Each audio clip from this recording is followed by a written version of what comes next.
Olá, estamos iniciando mais um momento devocional da Congregação Evangélica Luterana Cristo Redentor, Copacabana, Rio de Janeiro. O fazemos em nome do Pai, do Filho e do Espírito Santo, invocando a presença de Deus nesse momento de estudo. Hoje damos continuidade ao estudo de Gálatas. Convido você a abrir a Bíblia Sagrada em Gálatas capítulo 3.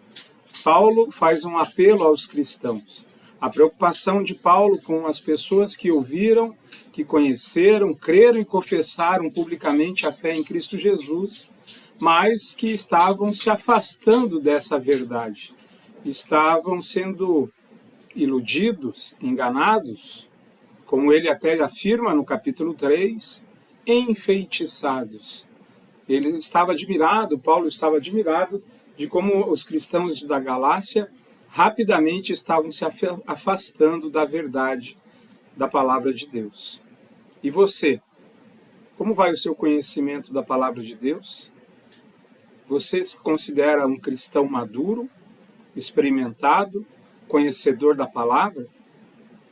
Precisamos nos fortalecer na palavra, para não sermos enganados, iludidos com doutrinas falsas, para que nos momentos difíceis da nossa vida tenhamos no nosso coração, na nossa mente, a palavra de Deus e ela nos trazer o consolo e a orientação necessária.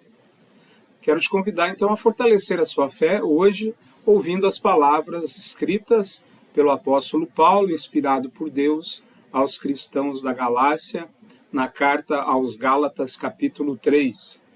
Paulo começa assim: ó Gálatas insensatos, quem foi que os enfeitiçou? Não foi diante dos olhos de vocês que Jesus Cristo foi exposto como crucificado? Quero apenas saber, vocês receberam o Espírito pelas obras da lei ou pela pregação da fé? Será que vocês são insensatos que, tendo começado no Espírito, agora querem se aperfeiçoar na carne? Será que vocês sofreram tantas coisas em vão? Se é que, na verdade, foram em vão.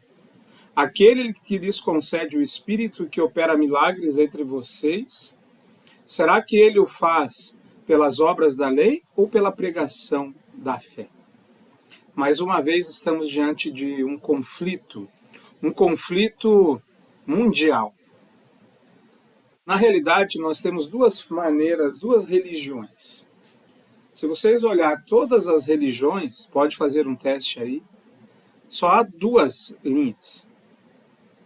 Independente se creem na vida eterna, na ressurreição ou na encarnação.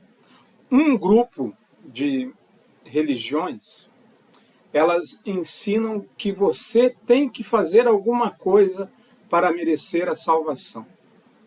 Ou que você fez alguma coisa errada para estar passando por algum momento difícil. Aqui se faz, aqui se paga. A lei da retribuição. A maioria das religiões, elas ensinam que você tem que obedecer a Deus para receber dele a dádiva. Você precisa cumprir algumas regras, fazer algumas coisas, promessas, penitências. Perceba, você está no centro. Cabe a você se salvar. Eu preciso evoluir. Como é que eu evoluo? Fazendo boas ações, caridade. Perceba, você no centro. Antropocentrismo. Você, com as suas atividades, com as suas ações, é capaz de salvar-se sozinho. E de um outro lado, nós temos a pregação da fé. Essa pregação que encontramos na Bíblia, que nós somos aceitos por Deus e Deus age na nossa vida pela fé, fé que Ele coloca no nosso coração. Ele nos converte, é Ele que morre na cruz por nós, é Ele que envia o seu Santo Espírito para nos dar a fé. Percebe a diferença? É Deus no centro, Deus como sujeito criador, sujeito que salva morrendo na cruz, sujeito que gera a fé no nosso coração, a Trindade agindo em nosso favor. Nós somos passivos, somos o objeto, ou seja, Jesus morre na cruz por mim. Jesus é o meu Salvador. E o Espírito Santo, através do batismo e da palavra, me convence disso. Essa é a mensagem da fé. A salvação não é nossa dedicação, nosso esforço, nossa obediência. A salvação é um presente dado por Deus. A fé é um presente que Deus nos dá. Se você crê em Jesus como seu Salvador, agradeça, levante as mãos, dê graças a Deus, porque Ele olhou para você com misericórdia e te deu a salvação. E essa era a preocupação de Paulo, que os cristãos da Galácia não perdessem a salvação, que não trocassem a sua fé e a sua confiança em Cristo por a sua confiança em cumprir as obras da lei. E ele continua admoestando, e agora ele traz um exemplo de Abraão. Ele continua no versículo 6 do capítulo 3 de Gálatas. É o caso de Abraão, que creu em Deus e lhe foi atribuído para a justiça. Saibam, portanto, que os que têm fé é que são os filhos de Abraão. De novo, às vezes as pessoas olham para Israel e acreditam que o povo de Israel é o povo escolhido. Foi o povo escolhido para que enviasse Jesus. Hoje o Israel são pessoas que creem, assim como Abraão creu. Não é pela genética, pelo sangue, mas sim pela fé. A mesma fé que Abraão teve, todos aqueles que são do povo de Deus têm. Ora, versículo 8. Ora, tendo a Escritura previsto que Deus justificaria os gentios pela fé, prenunciou o Evangelho a Abraão, dizendo: em você serão abençoados todos os povos, de modo que os que têm fé são abençoados com o crente Abraão. Pois todos os que são das obras da lei estão debaixo da maldição. Vou repetir. Todos os que são das obras da lei estão debaixo da maldição, porque está escrito: maldito aquele que não permanece em todas as coisas escritas no livro da lei, para praticá-las. Se você quer ir pelo caminho da lei, você pode, só que você tem que ser perfeito, 100% do tempo. É em vão ir por esse caminho. É impossível agradar a Deus. Somos pecadores, continuaremos pecadores até o fim da vida. Não é dessa forma que nós vamos conseguir a salvação. Ora, a lei, aí ele continua, é evidente que pela lei ninguém é justificado diante de Deus. Por quê? Porque o justo viverá pela fé. Ora, a lei não procede pela fé, da fé, mas aquele que observar os seus preceitos, por eles viverá.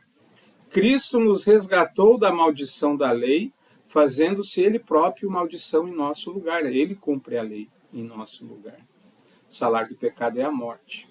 E ele afirma aqui: maldito todo aquele que for pendurado em madeiro, para que a bênção de Abraão chegasse aos gentios, todos os povos, em Cristo Jesus, a fim de que recebêssemos pela fé o Espírito prometido. Veja, tudo acontece por ação de Deus e nos é colocado no coração pela fé. Nós cremos, acreditamos, porque Deus colocou no nosso coração a capacidade de crer, de confiar nele acima de todas as coisas, inclusive deixando de lado a necessidade de fazer alguma coisa. Nós entregamos.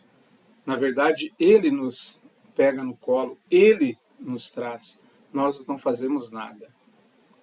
E ele continua: irmãos, falo em termos humanos. Ainda que uma aliança seja meramente humana, uma vez ratificada, ninguém a revoga ou lhe acrescenta coisa alguma. Ora, as promessas foram feitas a Abraão e ao seu descendente. Não diz e aos descendentes, como falado de muitos, porém como falado de um só, e ao seu descendente, que é Cristo. Que é Cristo, não são todos, é Cristo. E digo isso, uma aliança já anteriormente confirmada por Deus não pode ser revogada pela lei, que veio 430 anos depois a ponto de anular a promessa. Quando Deus faz a promessa a Abraão, que era para o seu descendente, e da linha de Abraão vai chegar Jesus Cristo, é só ver na genealogia que está em Mateus e Lucas, essa promessa ela é muito anterior aos 10 mandamentos, à lei. Ou seja, A descendência, os descendentes de Abraão viviam debaixo da promessa, aguardando a vinda do descendente, do filho de mulher, do Deus homem, Jesus Cristo. Muitos perguntam, como é que as pessoas do Antigo Testamento eram salvas? Eram salvas porque elas estavam aguardando o Messias. E aqueles que hoje não creem que Jesus é o Messias, infelizmente, estão condenados. Continua Paulo no versículo 14.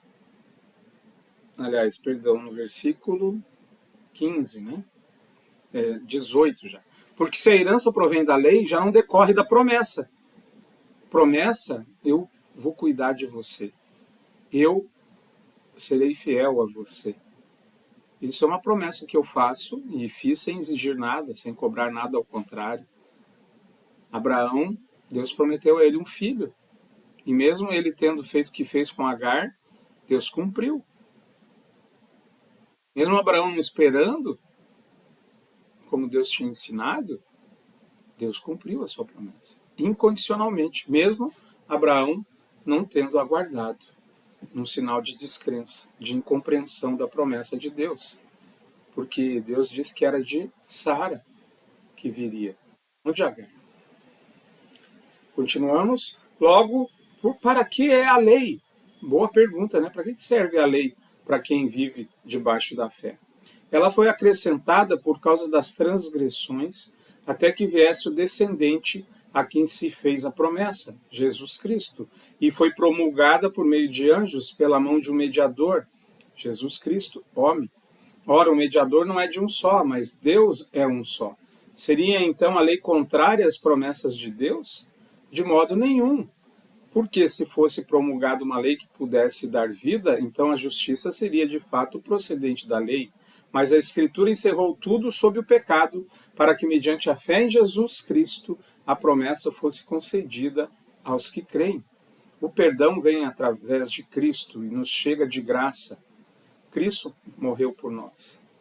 Hoje a lei na vida do cristão é uma orientação para a gente andar de forma segura. É um freio para a gente controlar a nossa velha natureza. É um espelho que mostra que de fato eu não sou merecedor, mas mesmo assim Deus graciosamente me oferece o perdão. E isso enche o meu coração de gratidão. E eu vou querer viver essa fé da melhor maneira que eu puder.